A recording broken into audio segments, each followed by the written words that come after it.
Welcome to Monday Morning Dharma on December 22nd.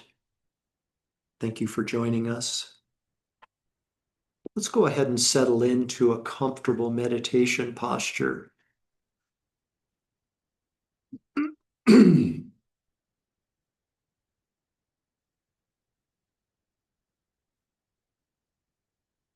Please give yourself permission to be grounded and still, stable and balanced, like a mountain, resting in awareness.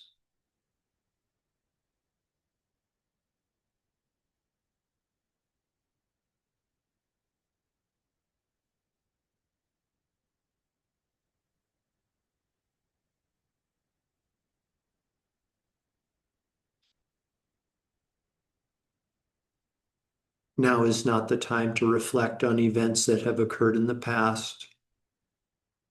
Those events cannot be changed, undone, or recreated.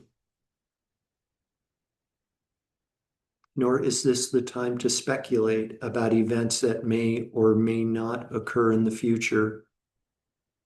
The future is unknown to us at this time. Now is the time to be fully present here in this moment. Now is the time to enjoy engaging in a practice that's going to bring you a peaceful state of mind, and at the same time creating the causes to experience a peaceful world.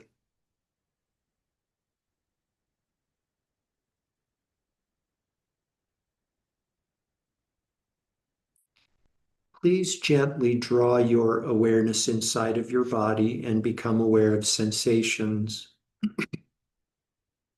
These sensations may start in your hands and your feet in the form of a tingling, perhaps a lightness, perhaps a heaviness, perhaps a pulsation. No analysis is necessary. There's nothing to figure out.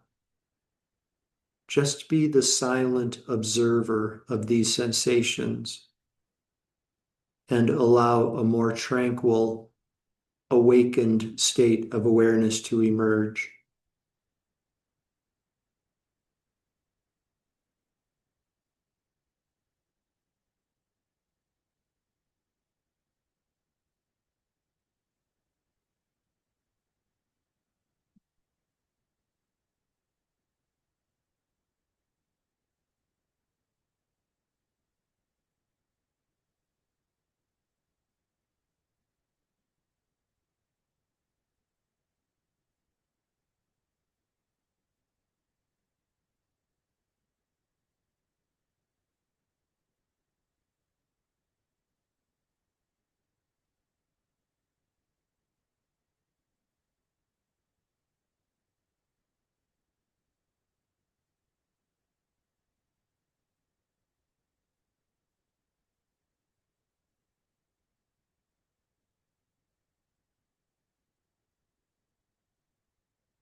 Please know that these sensations are not separate from your body.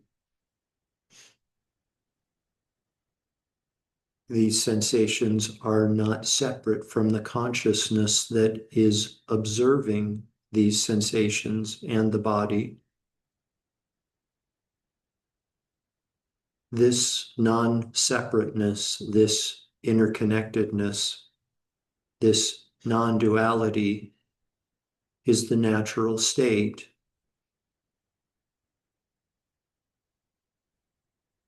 I would invite you now to please just ease into, absorb into this non-duality. All that is asked of you is to rest, relax, and allow. Allow yourself to rest and experience this interconnectedness of body, mind, sensations, awareness.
body, mind, sensations, room, furnishings in the room, world outside of the room, planets, and so forth. These all become interconnected. They all become one. And in the process, these confused notions of self and other, me and mine, get lost. They get lost in the sauce, so to speak.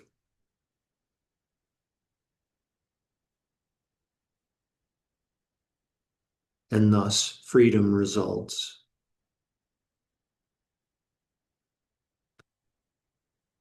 For the last moment or two of our meditation, please just rest in this non-duality, this interconnectedness, this connection with everything.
For a beginner, it is like a fast current running through a narrow bed or a narrow defile. In the middle or after that, it becomes like the gentle current of the river Ganges. In the end, it is like the flowing of all rivers into the mother ocean, or it is like the meeting of the mother and child of all rivers.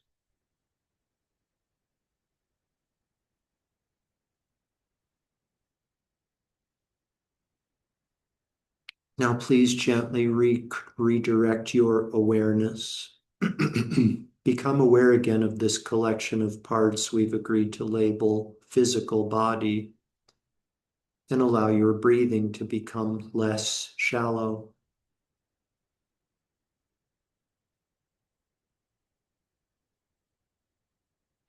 Taking deeper and deeper breaths, become aware again of your surroundings inside the room you're occupying.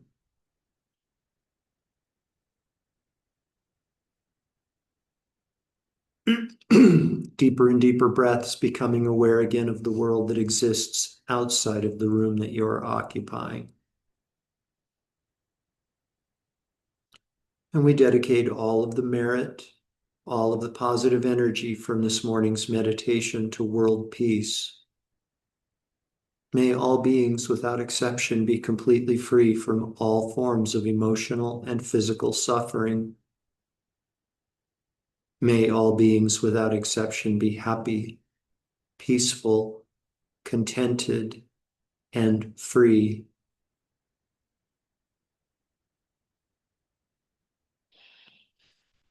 Completely fill up your belly and lungs with air, and when you're ready, you can open your eyes and bring your meditation to an end.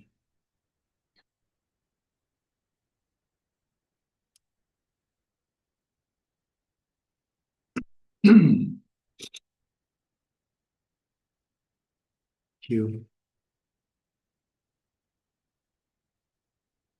So, um, Sandy and Cole, we are going to be starting kind of a more traditional study program on January 5th. And until then, we've been discussing sort of random topics. And one that we've been discussing over the last couple of classes is this subject of faith, Faith, faith. It was a question that Tina asked, what is faith? What is faith in the Buddhist context? And one of my favorite topics, one of the most profound topics in all of Buddhist doctrine, in my opinion. And I was drawing last class on Friday, I drew from a text that my teacher wrote called Transform Your Life. And we had I thought it was a nice discussion. And so I was sort of thinking this morning about what we would talk about. This was after I had already arrived at Lotus Center. And I thought, oh, geez, there's a great story that Geshe Kelsang tells in Transform Your Life. I remember it pretty well, but I didn't bring the book with me this morning because I wasn't planning on referring to it. So that's okay. I'll just draw from my memory and everything will be good enough. And so I was out in the reception area, like putting out some new books. Somebody had donated some books. For those of you that don't know, we have books in the reception area for sale. Yeah, used books that people donate. And somebody had donated some books over the weekend, and I was putting them out there. And lo and behold, on the shelf in the reception area, a copy of Transform Your Life. Oh, wow. Brand new, brand new. And so I was just like, oh, good. I'm looking for the page to refer to. There's a bookmark in there from Denver, my hometown, Tattered Cover Bookstore, which is where I used to shop for books back in the day. Yeah, interesting stuff. Interesting stuff that unfolds. Yeah. So to refresh everyone's memory, faith, the definition of faith, a naturally virtuous mind that functions mainly to oppose the perception of faults in the observed object. And Geshe Kelsang continues to write that with regard to faith, um, the object of faith is any object that is regarded as holy or pure, such as enlightened beings, spiritual teachings, spiritual realizations, and spiritual teachers and friends. The word regarded, so key, regarded. It's like we decide what is holy and pure, how we regard them. So kind of faith is, not some dogmatic, this is how you must view things. It's like, it's how we choose to view things. So the story that I really appreciate that Geshe Kelsang tells in Transform Your Life. Geshe writes, if a practitioner has strong faith, then even if they make some mistake, they will still receive benefit. Once in India, there was a famine in which many people died. One old woman went to see her spiritual guide and said, please show me a way of saving my life. Her spiritual guide advised her to eat stones. Yeah, stones like Stones. The woman asked, but how can I make stones edible? He replied, if you recite the mantra of the goddess Sunda, that's spelled Tsunda, the goddess Sunda, you'll be able to cook the stones and eat them. He taught her the mantra, but he made a slight mistake.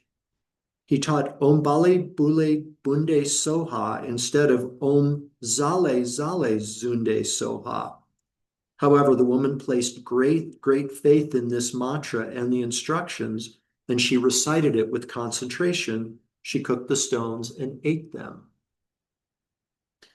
This old woman's son was a monk, and he began to worry about his mother, so he went home to see her.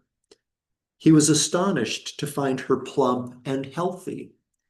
He said, "Mother, how is it that you're so healthy when even young people are dying of starvation?" His mother explained that she had been eating stones. Her son asked, "How have you been able to eat? How have you been able to cook stones?" And she told him the mantra that she'd been given to recite. Her son quickly spotted the mistake in the mantra and declared, "Your mantra is wrong. The mantra of the goddess Zunda is Zale Zale Zunde Soha." And when she heard this, the woman was plunged into doubt. She tried reciting both of the mantras, but now neither of them would work because her faith had been destroyed. Interesting story. Beautiful story, I think. And I've got kind of a similar like real life story of something that happened years ago. Um, a friend, kind of a Sangha friend, had a potluck party at her house and invited some meditation types over. And she had this music on, and she was playing it, and she said, "Oh, this is, this real like deep guttural voice, and singing, like kind of chanting." And she said, "This is a recording of chanting by the Dalai Lama. Like, this is the Dalai Lama reciting these mantras or songs or whatever it was." And she was like really enthused about it and excited to be sharing this recording with her guests at this party. And one of the guests at the party looked at the case of the CD, and he said, "No, no, I'm familiar with this. It turns out this actually isn't the Dalai Lama singing this and reciting these mantras. It's someone else." And you could see her like immediately becoming deflated upon receiving this information. So lots of stories to take away, lots of insights to take away from those stories about faith. And faith and pure and holy is in the eyes of the beholder. That's one of the obvious takeaways, I think, from these stories. And the other is the responsibility, I think, that we have of spiritual friends, Sangha members, not to inadvertently or intentionally destroy someone's faith. The that person who said, "No, no, no, this really isn't the Dalai Lama," he didn't have to say anything, right?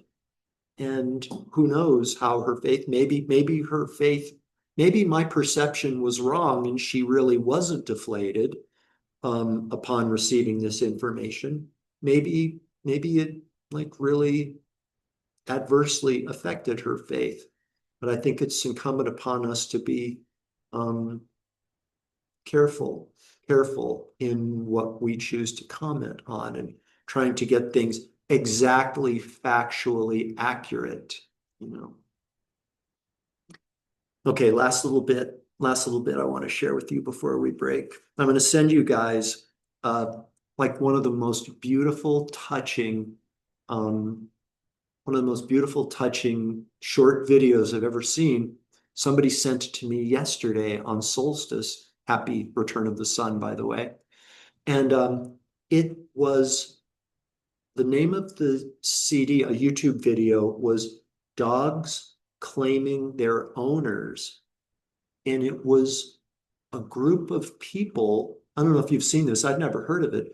A group of people in a big room at sort of like an animal rescue, sort of like people sitting in chairs, and they would like release the dogs one at a time, and the dog would go up and sit. I get a little teary just reciting it, and sit down or like nuzzle up to or jump up onto the lap of the person, and like the dogs would adopt the people. And the people were like so touched, they would embrace the dogs, and there was like lots of tears and stuff. And it was just so incredibly touching. I'll forward this to you. Cole, please get my email address to the extent you don't already have it from Tina, and I'll be sure to send it to you. But there was, for me, in watching this video, just a heart opening that took place that transcended the label compassion or love. There was just an isness of energy that opened up. And I was thinking about some of the subjects that we have been talking about. Remember, this was before you rejoined us, Sandra and Tama and others. Remember the book that we read about Sewa, Tsewa, and the author of the book was advising us that Sewa translates as tender-heartedness or warm-heartedness. The book said that is our fundamental nature, this Sewa. Sewa is our fundamental, the essence of who we are.